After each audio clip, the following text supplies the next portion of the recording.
In the days when the only pilots sat on the bridges of ships, planes were on the drawing boards of South Canterbury farmers, the terms for anyone getting above roof height was an aerialist or an aeronaut, their mode of ascension being the tried and true century-old balloons.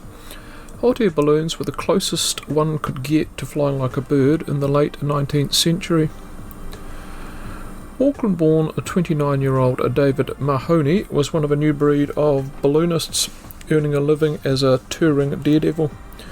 Nor was it good enough to simply ascend to heights that made it hard to detect with the naked eye — altitude decompression was a risk — but to parachute as well down to the ground, and not from a basket, I might add, after being suspended below the balloon. And don't worry, this concept took me a while to grasp as well. He would also jump resplendent in that magnificent uniform. Hopefully these photos will explain, and that's if I've got it right. I ran across 3 different explanations. The hot air balloons employed by daredevils were only about 1/3 to 1/2 the size of the ones you see today. The aeronaut would be suspended below the balloon by wires, sit on a small platform which doubled as a trapeze, then detach, descend with the parachute opened above you. Now using the trapeze to do normal things one sees in a circus act: swing, suspend yourself upside down, that sort of thing. And the balloon, this I had difficulty with too. They had a cord which was attached to the release valve. When they became earthbound, the air would be released and the balloon would float down to the ground. I was going to say float harmlessly to the ground. That wasn't always the case. It wasn't unusual for one to land on a roof or a road. I mean, what could possibly go wrong? The parachute fails to open, which did happen. The balloon catches fire. That happened as well. The act goes wrong and the aerialist come parachutist slips rather than jumps in a controlled fashion. That was on the record as happening as well. Winds blew you way off course, or it became dangerous. Happened frequently. Equipment malfunctions, and coming up very shortly to a screen near you. For someone like me, scared of heights, the mental image is scary enough. This was, to say the least, dicey, considered even so in 1899. That's why people paid to see the act. There was no health and safety. Speaking of which, I have done 2 3-minute videos of health and safety in New Zealand before the Fluro vest. I'll put the links in the description and remind you at the end. David Mahoney's alter ego, Captain Charles Lorraine, found himself at Lancaster Park in November of 1899 as an accomplished parachutist. Lorraine had been the adopted name from his British mentor, his wife of 18 months, Frances, as his sidekick.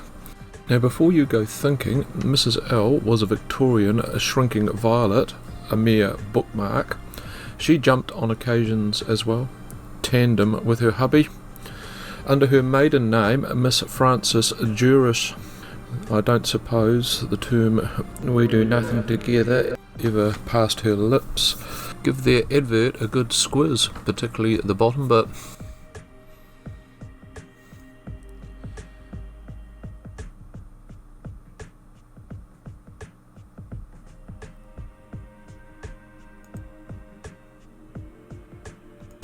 Some of the photos here are a bit sketchy, I agree.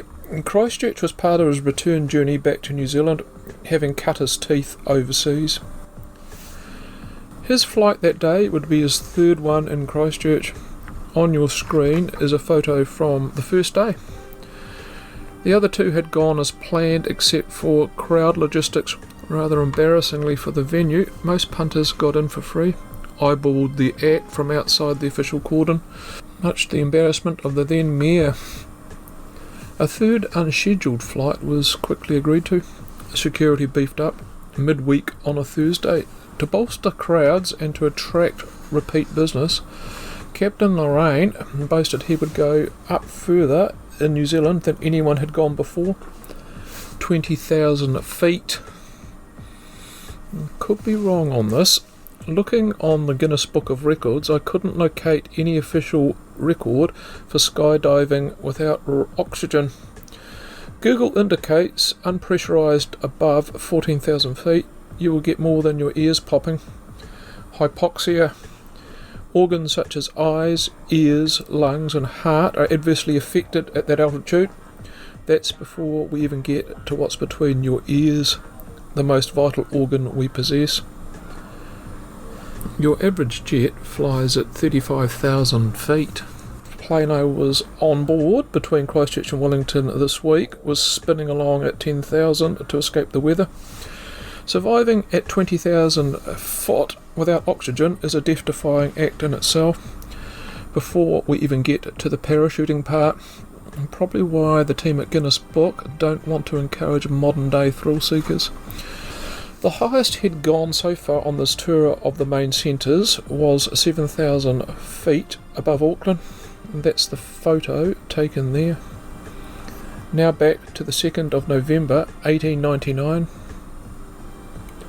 By late afternoon, his balloon, named Empress, was filled with hot air produced from coal, or at least I think so.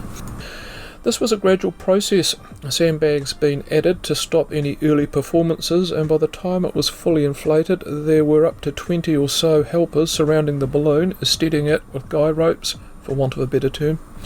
His wife Frances was in charge of the trapeze setup.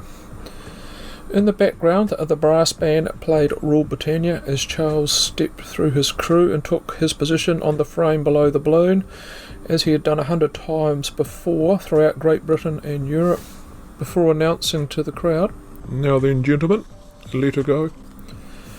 Within 15 seconds of release, the flight was in deep doo-doos.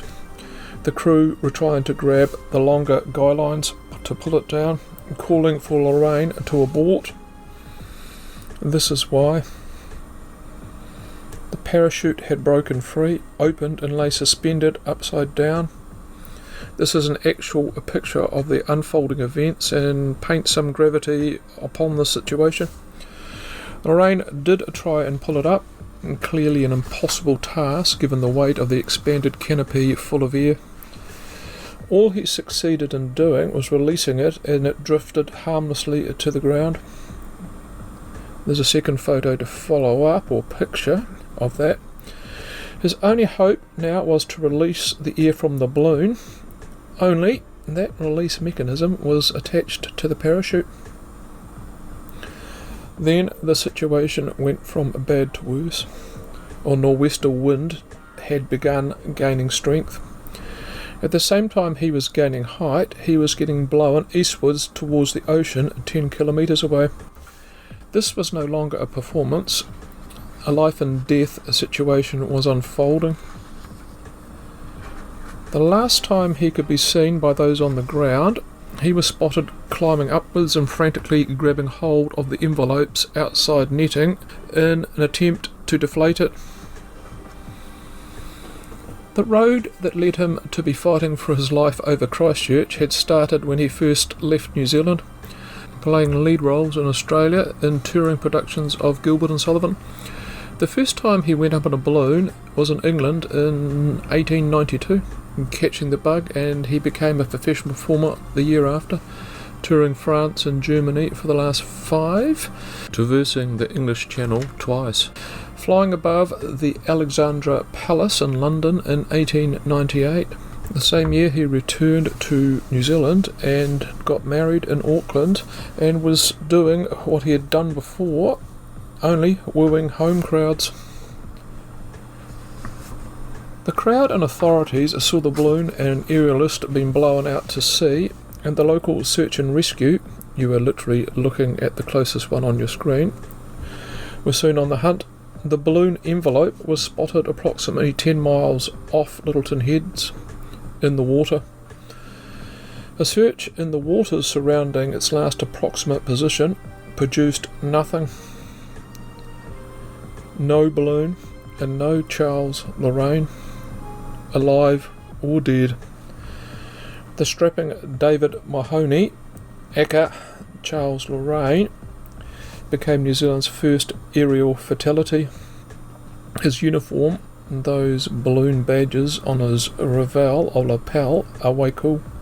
Still, we can't have manly figures like that on our screens in 2022, now can we? Toxic masculinity and all that sort of thing. I best modernise them so that the video will pass the censors. That's better, more in keeping, eh? That's it for today, folks. Shout out to those who assist the growth of my channel. You blokes and bloke-esses are real champions. I would give you all a stamp if I had one. Gentle prod, I need subscribers.